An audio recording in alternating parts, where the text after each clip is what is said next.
Despre milostenie, rugăciune și post. Să nu ne străduim numai după cele pământești. Luați aminte că faptele dreptății voastre să nu le faceți înaintea oamenilor, ca să fiți văzuți de ei. Altfel nu veți avea plată de la Tatăl vostru cel din ceruri. Deci când faci milostenie, nu trâmbița înaintea ta, cum fac fățarnicii în sinagogi și pe ulițe, ca să fie slăviți de oameni. Adevărat grăiesc vouă și au luat plata lor. Tu însă când faci milostenie, să nu știe stânga ta ce face dreapta ta. Ca milostenia ta să fie întrascuns și Tatăl tău care vede în ascuns îți va răsplăti ție. Iar când vă rugați, nu fiți ca fățarnicii cărora le place prin sinagogi și prin colțurile ulițelor, stând în picioare, să se roage, ca să se arate oamenilor. Adevărat grăiesc vouă și au luat plata lor. Tu însă când te rogi, intră în cămara ta și închinzând ușa, roagă-te Tatălui tău, care este în ascuns, și Tatăl tău care vede în ascuns îți va răsplăti ție.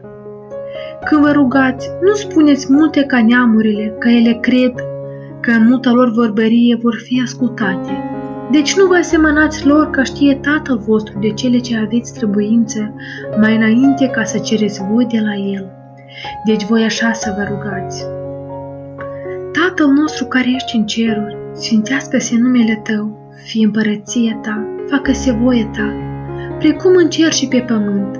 Pâinea noastră cea spre ființă dă-ne nouă astăzi și ne iartă nouă greșalele noastre, precum și noi iertăm greșiților noștri. Și nu ne duce pe noi în ispită, ci ne izbăvește de cel rău, că a Ta este împărăție, putere și slava în veci. Amin. Că de veți ierta oamenilor greșalile lor, ierta-vă și vouă Tatăl vostru cel ceresc.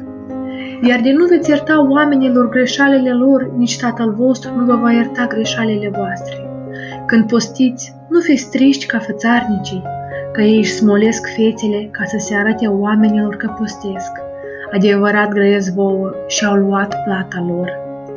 Tu însă când postești, unge capul tău și fața ta o spală, ca să nu te arăți oamenilor că postești, ci Tatălui tău care este în ascuns și Tatăl tău care vede în ascuns îți va răsplăti ție. Nu vă adunați comori pe pământ, unde molia și rugina le strică și unde furile sapă și le fură, ci adunați-vă comori în cer, unde nici molia, nici rugina nu le strică, unde furii nu le spală și nu le fură, căci unde este comoara ta, acolo va fi și inima ta.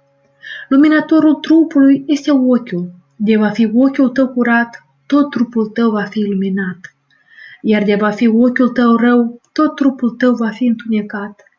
Deci dacă lumina care e în tine este întuneric, dar întunericul cu cât mai mult. Nimeni nu poate să slujească la doi oameni, căci sau pe unul îl va urî și pe celălalt îl va iubi, sau de unul se va lipi și pe celălalt îl va disprețui. Nu puteți să slujiți lui Dumnezeu și lui Mamonă. De aceea zic vouă, nu vă îngrijiți pentru sufletul vostru că veți mânca, nici pentru trupul vostru cu ce vă veți îmbrăca. Au nu este sufletul mai mult decât hrana și trupul decât îmbrăcămintea? Priviți la păsările cerului, că nu seamănă, nici nu seceră, nici nu adună în jitnițe și Tatăl vostru ceresc le hrănește. Oare nu sunteți voi cu mult mai presus decât ele? Și cine dintre voi îngrijându-se poate să adauge staturii sale un cot? Iar de îmbrăcăminte, de ce vă îngrijiți? Luați seama la crinii câmpului cum cresc, nu se ustenesc, nici nu torc.